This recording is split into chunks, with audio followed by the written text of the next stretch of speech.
So I know it's probably our third or fourth time doing this, but still, like, can you introduce yourself for the audience? For sure. Yeah. I couldn't actually, I was thinking about this earlier. I couldn't remember if it was our third or fourth time either. But yeah, my name is Erik Huddleston. I am a assistant performance coach, sports performance coach for the Indiana Pacers. And I'm also the head strength and conditioning coach for their G League affiliate, the Fort Wayne Mad Ants. Love that, love that. So, um, is it like the second year of in the NBA or like third? Yes. Just finished my second year. And so yeah, we are in the kind of the early stages of our off-season training stuff happening now. So what exactly like for those 2 years did you like did it change the way you view training in 2 years the NBA? For sure. So for anybody who hasn't listened before, like I came from the private sector, and I worked at a gym called iFast for almost 4 years. And before that, I was in college basketball for a little bit, but very short stints. And um, when you work in the private setting, it's really interesting because people are obviously they're motivated by different things. They're paying you money, and you're providing a service, and if you're successful at that service, then people are repeat customers, whatever that is. They continue to see you for as long as they want to. And so when you have that environment, uh, like things are tailored for your success as a coach. They're coming to you, and you have usually my workouts in the private sector were between 45 minutes and an hour and 15 minutes on average. And most of the athletes that I work with were not in season. So there weren't a lot of competing demands when we're talking about, being able to make a performance or a health related change in those athletes. Um, Working in the team setting is the complete opposite of that almost. There are a lot of competing demands, and you think about the amount of just the size of our staff in general, and then also the amount of people and resources that we have in our building. So, um, you think about they've got usually an athletic trainer or a physical therapist they're seeing. There's a massage therapist that they can see. They have basketball coaches on court. They have skills coaches that work with them on certain things, and then they have strength coaches, and that's just part of our staff. There's dietitians. There's we have a pretty full service type of organization, and so um, those demands compete a lot, and so then your time, depending on how a player values you, your time has changed a little bit, and so it might be a little bit less than it would be when I was working in the private sector. So when you ask a question like that, like the first thing that comes to mind is just how much more efficient I feel like I am in the amount of time that I'm given now. So I think the things that I could do in or the things that I really focused on in an hour and 15 minutes, I might be better at getting those things done or close to done in 20 minutes. And that's generally about the amount of time that I see with a player. Now it's frequent. I do get to see there's probably not a day during the season that I don't get to work with a player. But there are varying levels of what that looks like, just depending on what we're doing that day and what the schedule is. So I think that being able to really stick to your principles, and know what you're looking for and understand the athlete that you're working for is probably the biggest change, is because in the private sector I had a lot of opportunity to slow cook with people. I had a lot of let's test things out, and I still do a lot of that, but my tests now are a little bit more educated and a little bit more planned out than they were, because I know that I don't have much time with a lot of people. Nice. I totally agree with you. Yeah. Like uh last week there was a I got a player like come back from the CBA, Chinese Basketball Uh-huh. Association, and we do a lifting session. After the lifting session, there's a shoot around. So uh Jeremy Lin's coach is like watching the session, and there's like like 20 minutes of like upper body, then we go to the stair, do some plyo, then just shoot around. And after that, he was like, "Whoa, NBA lifting." I'm like, "What?"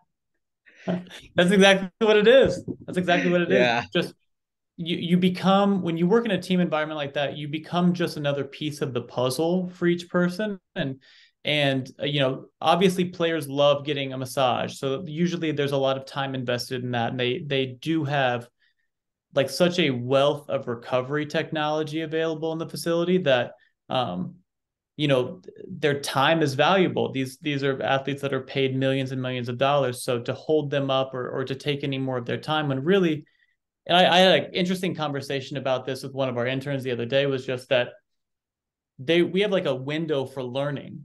And so when they're in the building for 2 to 3 hours, like we have a very short period of time that we can actually help them learn a new skill or help them develop, some kind of motor skill learning there.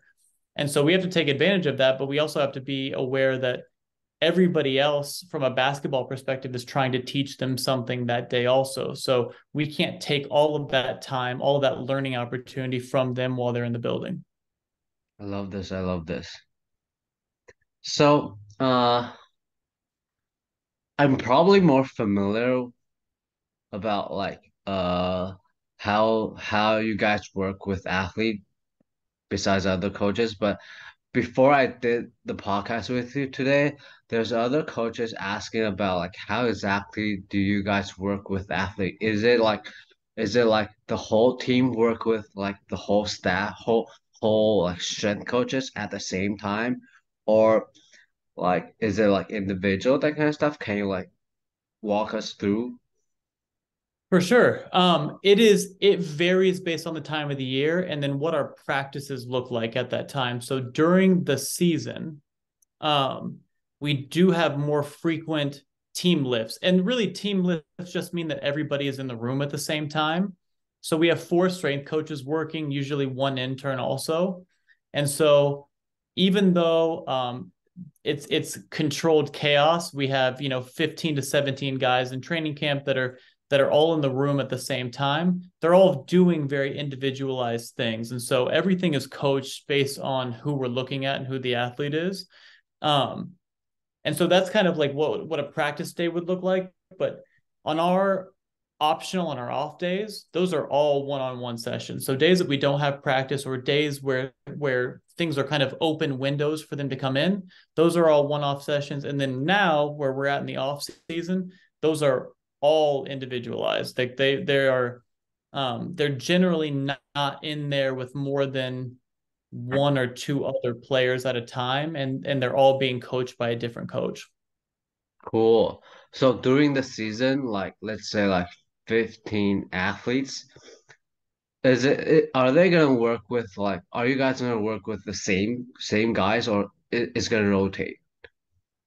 Generally the same guys. So I will see the same 2 or 3 guys, and that's all the way up and down the chain, from our staff perspective. So it does tend to be a little bit more siloed, I would say. So, you know, a PT might work with 2 or 3 guys, and a strength coach might work with 2 or 3 guys, and their skills coach is going to work with 2 or 3 guys also. So it's you're familiar with like a teacher to student ratio. It's very slim in terms of the teacher to student ratio. We are very, it's the NBA is approaching almost a 1-to-1 type of situation where almost every player has a specific person that they work with. So I think that that's probably something um, when my boss first started here in 2005, he was the only strength coach, for the entire team, and there were only two athletic trainers. So the staffs continue to get larger, and I think that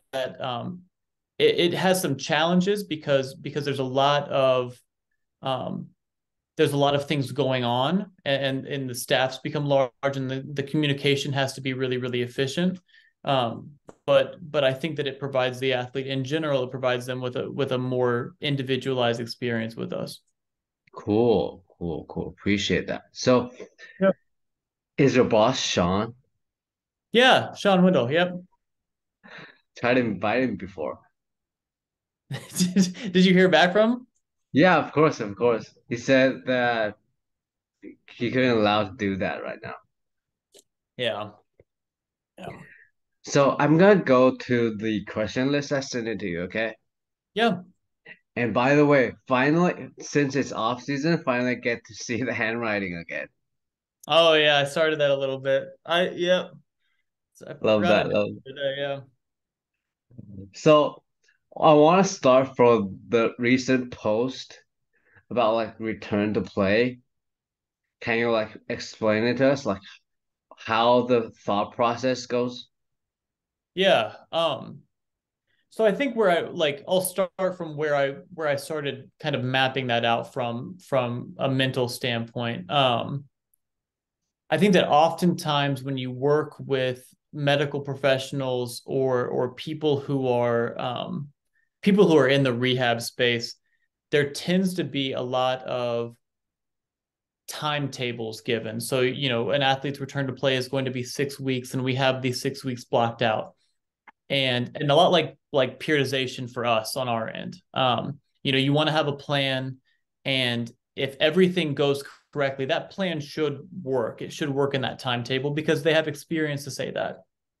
Um, but the reality is that we work with such complex cases a lot of the times, and with such complex people that um, for better or worse, those timetables shift a lot. Like we can have return to plays for an ankle that should have been 4 to 6 weeks, and they end up being 4 to 6 days, and it depends on the individual. And so I think where I started kind of writing that stuff down was coming from a lens of how do we how do we make a better decision based on the person in front of us every day and based on the things that we know about that person. So um, going from kind of a broader view, it's and this is injury dependent, right? I'm talking mostly in that post about soft tissue and connective tissue type injuries, but what do we know about the athlete that's going to tell us um, what their baseline physical structure is? So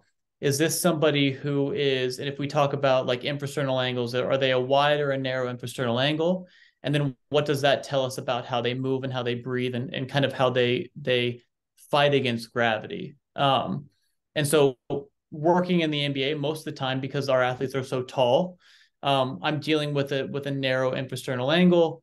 And so this is somebody who usually has a lot of upper thoracic compensation to fight against gravity, but a generally narrower pelvis. And so thinking about kind of how I manage something like that, like that's going to tell me that their baseline structure is going to be more biased to internal rotation, and so I'm going to have to buy them a little bit of external rotation on top of that from a compensation standpoint.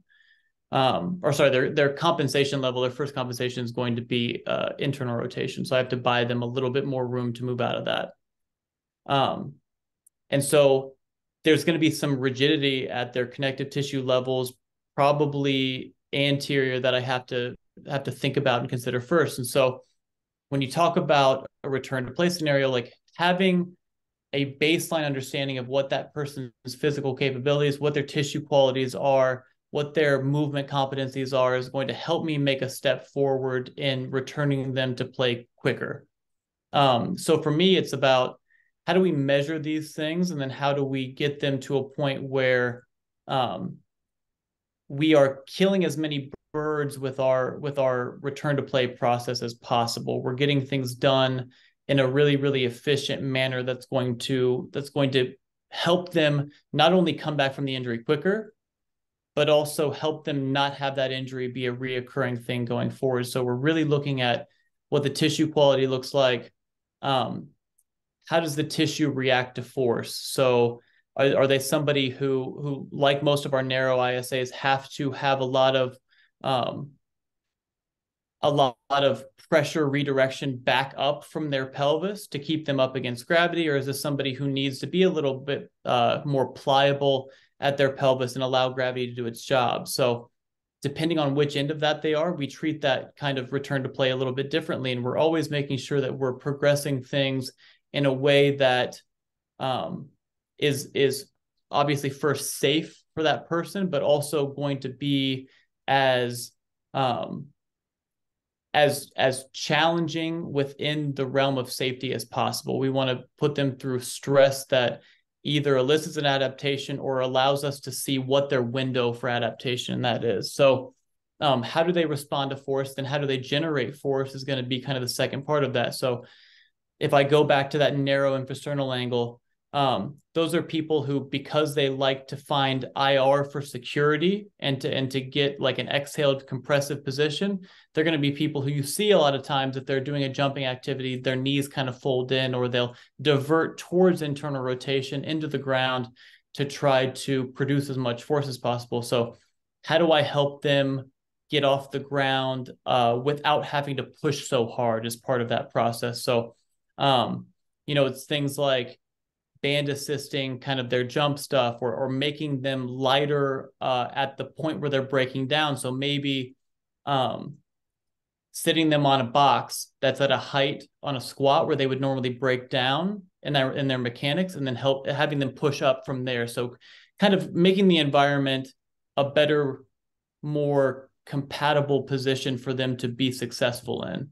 And then it's, how do we layer on efficiency on top of that? So now they can produce force well when you're giving them one singular movement, but now we know that has to be produced over and over and over again over time. So then we start to get into more of the energy system work. It's aerobic is going to be your longer duration, kind of lower top end output stuff. And then your anaerobic is going to be higher on the output level, but lower in terms of the duration. So a lot of that stuff is going to be biased again towards which end of what their physical structure looks like, but we're trying to have the tissues match the individual and the demands on their system. Cool. Love that. So since you brought up like adaptation, you also have a post about the adaptation. Can you like walk us through? Yeah, let me look at that one just to make sure that I remember what I'm talking about here. But in general, I think that one of the more important things that we have to remember, and this is true of everybody, but when we're working with higher level athletes, like they're like, when you work in the NBA, that you're working with the top 1% of basketball players in the world. And there's a very specific body type that is usually that of an NBA player that's going to be successful, at least. And so a lot of the times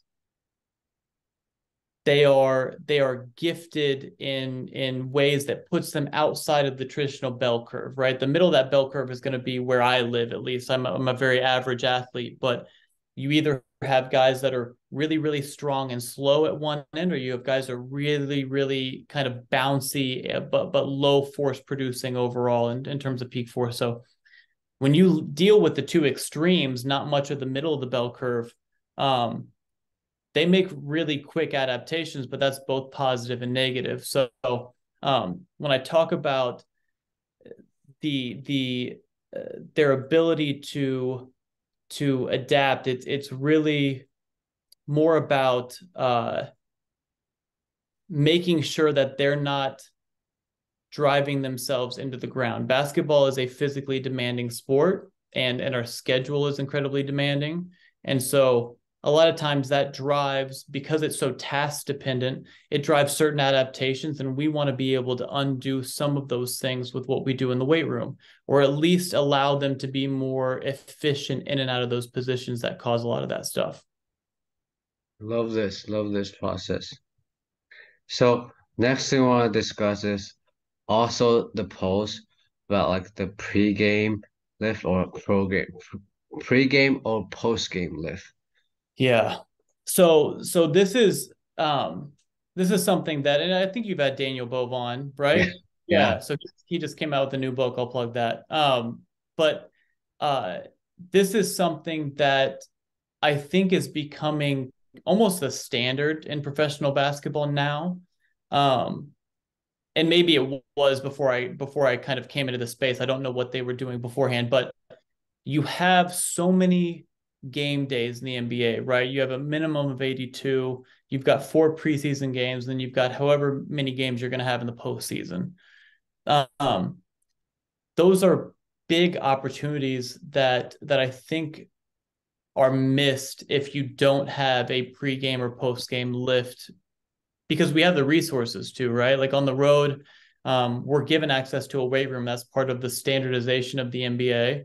And then at home, obviously, we have a weight room right inside the locker room. So it's important when you have so much travel and you have days where once we get into season, there's not a ton of practices anymore. So you're not getting those lift days on a practice day.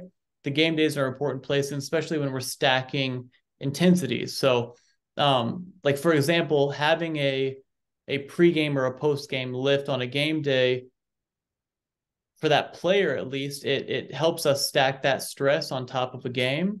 That way, from a physical standpoint, if they played a lot of minutes that night, we're adding, in my mind, a healthy amount of stress on top of that. And then their day off the next day, which is traditionally how that schedule goes, would be a off day is following a game day. They're allowed to have that day completely off. They don't feel obligated to come in and do a lift, and it allows them to have some recovery there. So getting into the specifics of a pregame and postgame lift, pregame for me on my end is going to be very, very arced in terms of where it starts out at, right? The arc starts low. I have a lot of like positional stuff, maybe some isometrics in there to work on a little bit of, tissue quality. And then we're going to really have the athlete try to achieve positions that I think are beneficial for them to build on as we get into a more intense portion of their lift. So these pregame lifts are short to begin with. These are less than 20 minutes, less than what would be a normal lift for us. But what I want is for them to restore a position that is going to be beneficial for their health. So allowing them to have a full heel on the ground while they produce force, some stuff like that when we're going through like a full gait phase or anything. I want them to have a position that is we're going to build on as we go through the pregame lift. And then we start to add on to that a little bit more of the potentiation stuff. So I kind of set a position. I reinforce that with the exercises that we choose at the beginning of that pregame lift. And then I want to ramp them up and get them ready to actually go out on the court, because usually they've got a court session right after they lift with us and their pregame shooting, or it's right before they're going out on the court for the game. So we try to ramp them up for that kind of thing. The post-game lift on the other end of that, because I understand that the stress that they had was very specific to basketball and created a lot of things that don't typically allow good recoverability after a game. I want to decrease a lot of the sympathetic nervous system tone that's going to be associated with playing basketball, right? It's stressful. Their respiration changes. All those things kind of drive these positions that we would associate with the fight or flight response. And what I want to do with those is have it be really restorative on the back end. So it's going to be more of the lower level, regaining position, restoring range of motion, controlling breathing. And I want it to kind of down-regulate their nervous system when they come off the court. So those two things look very different. Now, that post-game lift, those things don't mean that they're not lifting weights. It's just specific about how we do that, specific about how we load that, what the time under tension looks like, what the foot placement looks like, if we're doing something bilateral or offset. And so, and that's obviously specific to the person, but I want to make sure that those things create a favorable position for recovery after a game is over.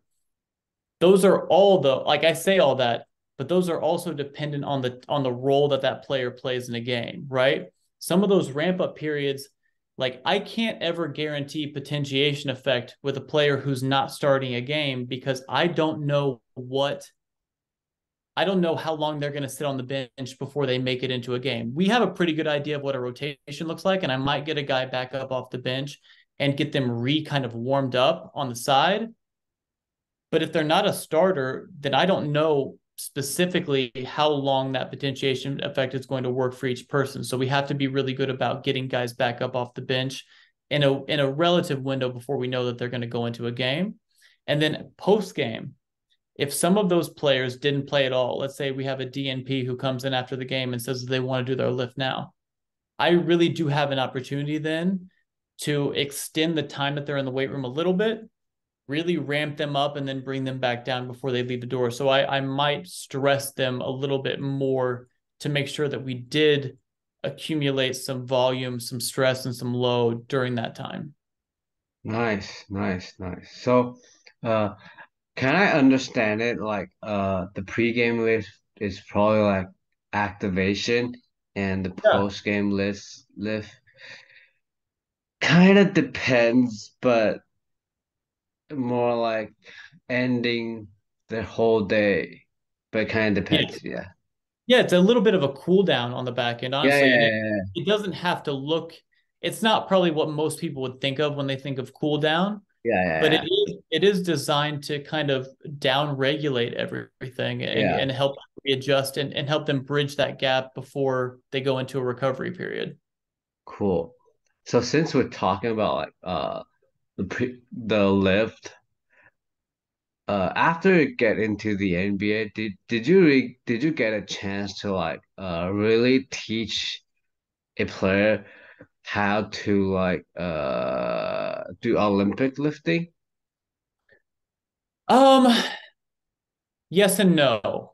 Now, I'm always a little bit I'm always a little bit reserved about a question like that because I don't want to come off as somebody who's anti-Olympic lifting. That's not who I am. But I think that the way that we look at that at this level is what are the variations of Olympic lifts that are going to help us be most successful. So for a lot of the players, catching something, especially with wrist health, is not something that we're going to it's not something we're going to ignore. So I want them, we might have a dumbbell variation. We might have a little bit more, we probably lean more towards snatch variation just because I think that that's an easier wrist position for a lot of them to maintain, although the overhead is still a challenge at some point. But my guys specifically do a ton of like dumbbell push press or landmine, like split jerk type stuff. So we do variations that I think elicit a similar effect, but don't have the same risk that some of the Olympic variations can have, especially under when we get under higher loads. Like these are athletes who, from an athletic standpoint on the court, are very, very coordinated. Most of them know every foot placement and where the ball's at. And like you've seen players with ball, like the ball is on a rope. The weight room, the level of coordination and the level of skill is not typically the same. It's not as high as it is for them on the court. So what I don't want them to do is sacrifice the intent of the exercise just to try not to hurt themselves or try not to drop the bar or whatever it is. So when you have athletes like most basketball athletes are, they don't have a super extensive weight room training age. They have a decent training age. They've been coached by people for a long time and they play basketball for a long time, but their comfort level in the weight room is typically um, not great. And so I want them to have the best chance at being successful with whatever we ask for them to do. And typically that's a variation rather than a standard Olympic lift. Nice, nice, nice. Just wondering because like uh the other day I was asking about my basketball player. We usually don't do like Olympic lifting and he's been to like his I trained him during high school when he was in Taiwan, then he go to the state for like 2 years of like college basketball and then go to the CBA. So before he go to the CBA, there's like no Olympic there's only like variation like high pull or like mid thigh pull, that kind of stuff. Yeah, Yeah. but after he go to the CBA, I found out that that they teach him how to like do a whole lift. I was like, whoa, that was In cool. the CBA? Yeah, it Wow. it was cool because it was a whole lift, and the guy was like 200, and it's basically same tall, same height with LeBron, but Okay. leaner, a lot leaner. But it's like, whoa, that was Yeah. cool. Yeah. No, I think that you like it depends on what they're valuing, right? Yeah, And you know, you can't say one way is right, one way is wrong. But if they put a heavy value on teaching like a quality Olympic lift, and they have the time to do that, do it. Like that for me is not an issue or something that I would say don't do. But for us and our time, like our time constraints and like the quality that we want it to look like, I think that there are ways that help guys self-organize better that we try to implement and have that be something we move on from quickly. yeah, totally agree. So, when you don't have the whiteboard, how do you like put out these content? Is it like computer, that kind of stuff? Sometimes I do like if I'm feeling a little bit more professional, I might get on the computer and do something like that. But typically I'm on the whiteboard. I even have my like notebook right here. So I usually write Oh, some stuff on my notebook. anyway, I love the handwriting. Although there's sometimes I'm gonna zoom out to see, or take a or Right. take a screenshot to like zoom out. Yep. Yep. Cool.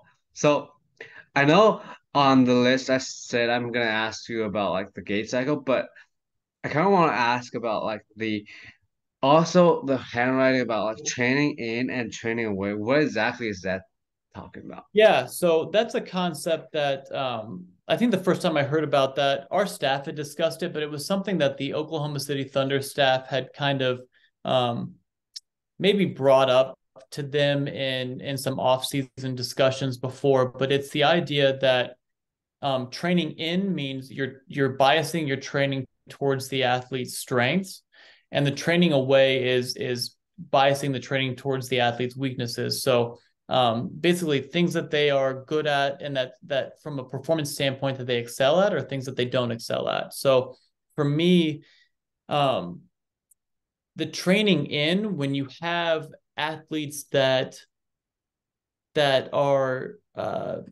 they deal with a lot of compensation in their movement. So everything obviously is task specific, and jumping, you know, an athlete's not going to think about when they're going up for a rebound off the ground, they're not thinking about how do I do this well. They're thinking about how do I get the ball as quickly as I can? How do I get off the floor as quickly as I can? So that there are some just automatic responses that players have from a movement standpoint when they're doing something that's related to a task. So the training in for me directs their training towards how do we make those uh, those competencies as efficient as possible. So it adds layers to those compensations, those strategies that helps them improve their ability to use that compensation. So if you know, going down in a counter movement jump, if pushing my knees together a little bit, what people like commonly call valgus,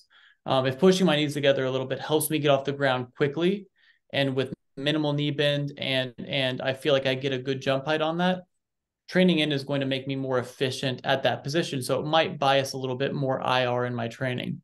Um, Training away on the other end is doing things um, that I think at least help me become a better kind of global mover, which I think allows me some more movement options over time. And there's a lot of debate going on about this. I think that for a long time we thought that um, you know, everybody talked about asymmetry, and you know, taking away asymmetry could make everybody a worse athlete. You don't want to reduce asymmetry, and I see cases that I agree with that. Um, what I think is important to remember about this, though, is that there are varying degrees of how an athlete like handles their own asymmetry, right? There are varying levels of how an athlete uses their compensation to accomplish a task. And there are safe levels of that, and there are levels of that that you probably look at and say, they shouldn't be doing it like that. That's going to lead to an issue down the road.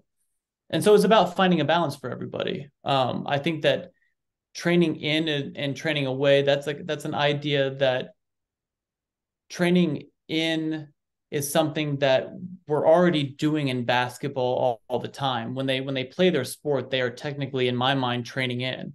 And so a lot of their training, from my standpoint, looks more like training away, because I want to provide a stress that's going to increase their movement options outside of what basketball drives them towards. So neither one is right or wrong, and there's a time and place for both. Obviously, when you deal with a high-level athlete, you want to amplify their strengths. If someone can jump out of the building, I want them to continue jumping out of the building, but I also want them to do it safely. So there's some things that we have to make sure from a checks and balances standpoint that we're looking at. But there's also the argument that increasing someone's movement options on my end, if I give them 30 degrees of hip flexion when they only had 15, that could allow me more time, not more time, but I could load and store potential energy better in the connective tissue, and then be able to release that on the other end. So it could, like, you're not sacrificing health for performance or one or the other. Really, the idea is give the athlete enough movement option to be really, really efficient, really dynamic in what they're doing, rather than driving them towards being too stiff and too rigid on one side, which is more typically associated with performance, or too soft and too kind of lax on one, which is on more of the health end of that. Cool. I know you talk a lot about the joint mobility or the range of motion, this kind of stuff. And I know we've discussed like how guys do testing in the pro setting. Like there's like sports science staff, and there's like physical therapists, there's like athletic trainer. But since you need a lot of information about like the certain joint of like the mobility, what kind of assessment do you do before like you do the training? Right. So with each guy, I might have, and this is built off of an understanding of who the athlete is, and then what their KPIs or their key performance indicators are for me. So I come from a setting in the private sector where I'm really, really comfortable doing table measures. So for me, my reference point of what somebody needs from a movement standpoint comes from, what are your hips, your ERs, your IRs look like at your hips? What does your straight leg raise look like? How much hip flexion do you have? What do your shoulders look like? What are we looking at from a thoracic mobility standpoint? And so that's my reference point for a lot of this stuff. So when I'm doing an evaluation of what a player needs, if the pelvis is kind of the first thing that I'm considering, because I think it's kind of the root of where a lot of the more extremity based strategies or compensations that we see kind of roots from. So I'm making sure, does their sacrum nutate and counter nutate? Do they have 90 degrees of hip flexion available? Do we have 15, 20 degrees of ERs and IRs available? And then how much do they need to be symptom free if they're dealing with treatments in a physical therapy setting? Or how much do they need for me to be comfortable with how their squat looks? Like, a squat is a big assessment for me because it tells me a lot about how an athlete looks. And so maybe on certain days, it's not necessarily me getting that athlete on the table and taking them through a range of motion test. Maybe it is just watching their squat and seeing how things move, and what does their depth look like before their knees start to cave in or their hips kick out in a direction, and what kind of load do we have on the squat today that would change what I think that squat is going to look like. And then it's just monitoring those things. Really, a lot of my assessment process is walking around while the athlete's performing an exercise and just mentally having these check boxes of, okay, I like that their shin angle and their torso angle are matching each other. So that tells me that those two things are moving well together, and they're able to keep heel contact past 90 degrees of hip flexion in the split squat. So I know that they're moving through an average arc of what that femur should be turning internal and external over there. So there's a lot of things that you're considering when you're talking about an assessment process, but in general, I have a mental model of how that movement should look with that athlete, or what I need it to look like with that athlete. And I think that I think, if I'm going to like brag on myself about something, I think I control those variables really well in the situations that we have. And I think that gives me an opportunity to take a lot of the guesswork out of how I set up an exercise for an athlete. And hopefully that moves them through that particular exercise or that phase of their programming more quickly when we're talking about doing assessments on the fly. Nice, nice, nice. So I'm gonna jump to the last question I have for today. Is about like the gait cycle. Yeah, And I know you also had a post on it, so can you like explain it a little bit? for sure. So that's actually a really good follow-up question to what you just said. So for me, a lot of the way that I view movement is through gait. I think that is for me a really easy way to kind of bucket people in what their needs are, or where they are, I'll say stuck at, but where they're stuck at in terms of movement capabilities. So there are there's four phases of gait that I look at when we're talking about walking. Obviously, sprinting changes a little bit when you're talking about phases of sprinting, but we're talking about walking. There's an early, there's a middle. Inside that middle phase, there's a really brief max propulsive moment, and then there's late. And so that's heel on the ground. Your center of mass starts moving forward. You're shifting, like your whole foot's on the ground and your body's over that foot, and then that foot is behind you. So those are early, heel down. Your calcaneus hits the ground. Your center of mass moves over that foot, that's middle, and then your center of mass moves ahead of that foot, that's late. And so when I do something like a table measure with somebody, if I'm getting if I'm doing a straight leg raise, so they're laying supine, I'm raising their leg up almost like a hamstring stretch. If they're not getting 30 degrees of that straight leg raise for me, that tells me that there's a lot of other things that go into this, but that tells me to a degree that they are stuck in that late phase of propulsion on that side. So you almost reverse engineer everything and say, okay, the deeper levels of hip flexion that I can get, the more that I can pass through all three phases. The less that I can get, the more I am forward. And so when you deal with athletes that move forward in their sport, which is basically all of them, I can't think of a sport where you do a lot of backwards motion, but they tend to get stuck in the positions that drive them forward more often. So we talk about, extension-based strategies where athletes their scaps are really pulled together, their thoracic spine is extended forward, and that for me, when I look at that gait cycle, that tells me, okay, their center of mass is almost always going to be directly over their foot or somewhere forward of that. So it tells me that they're stuck in that middle propulsive phase or the late propulsive phase. Middle propulsion for me means that middle propulsion is driving force into the ground. So when we talk about that max propulsive moment, the heel's coming off the ground, and it's about as IR'd on that side of the body. So if we're talking about the right foot hitting the ground, it's about as IR'd on that side of the body as you can be, which is really compressive. It's a very stiff and rigid position to be in because they're single leg weight bearing and all of that force is going into the ground. It has to be rigid, right? Like otherwise they would just collapse to the floor. So I assess based on what that looks like from a gait standpoint. And that because gait is obviously very asymmetrical. Both sides could look the same. Both sides could look different because both are doing different things when you're walking.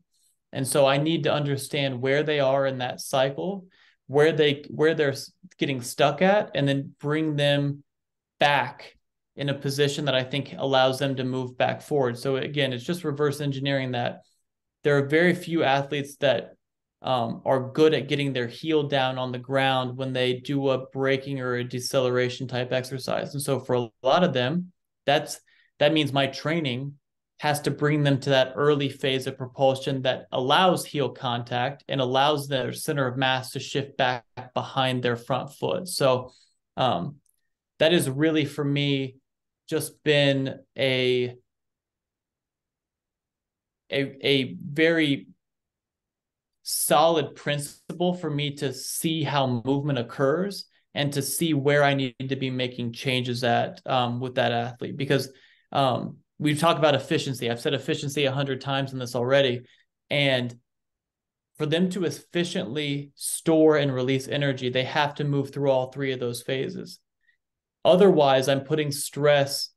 The further forward my mass is shifted over that foot, I'm putting stress on those anterior tissues. And that's when you start to have patellar tendinopathy issues. You start to have quad tendinopathy issues. And so if I can help shift their center of mass back, I can help take some of the stress off that anterior tissue and hopefully allow them to store and release things that make them more efficient, more athletic, and healthier in the long run. So gait is a really, really important piece of what I do and how I view athletic movement and training athletic movement. Nice. Love that. So Awesome. basically, that's kind of like all the questions I have for today.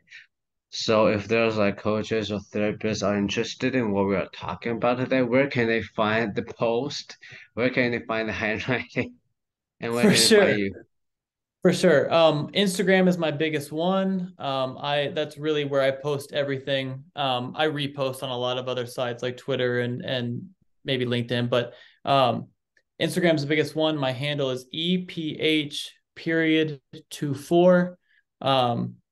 Everybody like that's generally where people reach out to me the most, and I take a lot of questions on there. So obviously, if anybody has any questions from this or wants to talk more, just talk shop in general, hit me up on Instagram.